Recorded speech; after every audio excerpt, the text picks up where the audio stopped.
Global commitments to the 2030 agenda, progress is slow. Only 24% of SDG targets have been met. Developing Asian countries face an SDG financial gap of 2.5% to $4 trillion annually. Beyond SDG financing, Asia also needs large-scale investments in infrastructure and economic diversification through responsible financing. Food security is under increasing pressure. Rising prices of essential commodities are straining household budgets, especially for low-income families. Climate change and natural disasters are exacerbating this crisis. The strengthening food supply chain is essential. Energy security is critical, especially for net importing developing countries. Energy supply disruptions drive inflation, economic instability, and debt distress. We must find sustainable energy solutions and scale up investments in renewables. Investing in health and education is critical and crucial for human capital development. A well-educated, skilled workforce drives economic growth and innovation. Countries that invest in universal healthcare see better economic productivity. Digital education, vocational training must be expanded to equip our youth for the jobs of the future.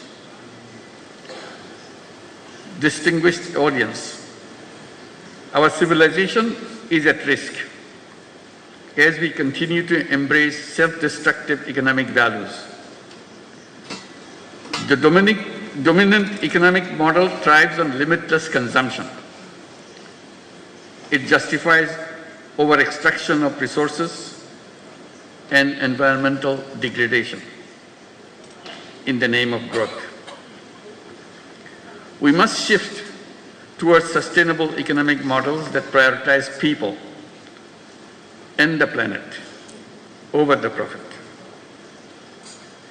The climate crisis poses an existential threat to humanity. In Asia-Pacific region, climate disaster-related economic losses are already enormous, which is equivalent to $65 billion. Climate vulnerable countries like Bangladesh are forced to divert resources towards disaster response, limiting investments in productive sectors. We need new, additional, accessible, non-ODA, non-debt creating grant-based climate finance with an equitable distribution between adaptation and mitigation. Universal access to life-saving medicines and technologies must be guaranteed. The COVID-19 pandemic was a wake-up call, highlighting deep inequalities in global health system. Asia should take a united stand in ongoing negotiation of the pandemic treaty. Rapid strides in the data-driven technology, robotics, quantum computing, artificial intelligence are shaping the world. Lower capacity and resource mobilization in Asia compared to advanced economies could further widen digital divide. Data sovereignty and security remains critical concerns. If technology evolves irresponsibly, it could pose existential risk. Asia must close the digital divide and build regional capacity in technology, innovation, and incubation. Asia's civilizations have flourished by embracing diversity. Over the centuries, the vibrant exchanges of cultural diversity has not only impacted on the region, but global influence.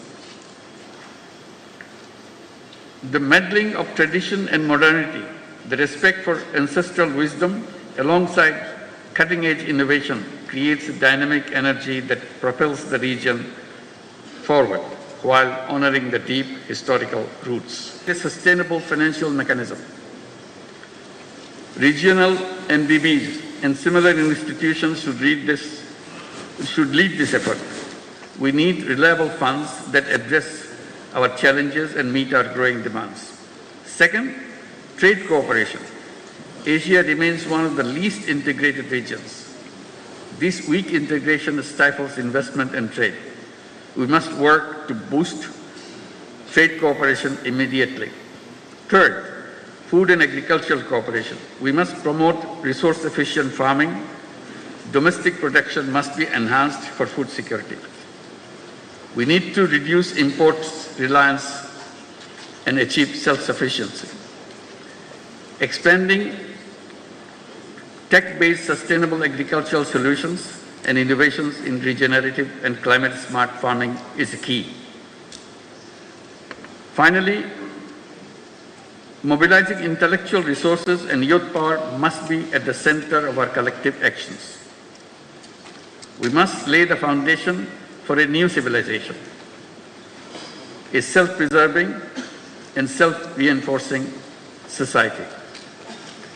We must create a world of 3 zeros: zero net carbon emission, zero wealth concentration, and zero unemployment. Our economy should focus on social business, which is increasingly regarded as to chart the future of business, where innovation, purpose, and responsibility converge.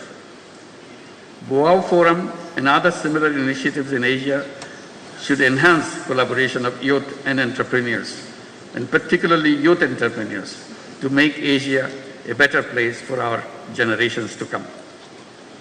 As I mentioned, always, every young person should grow up as a 3-0 person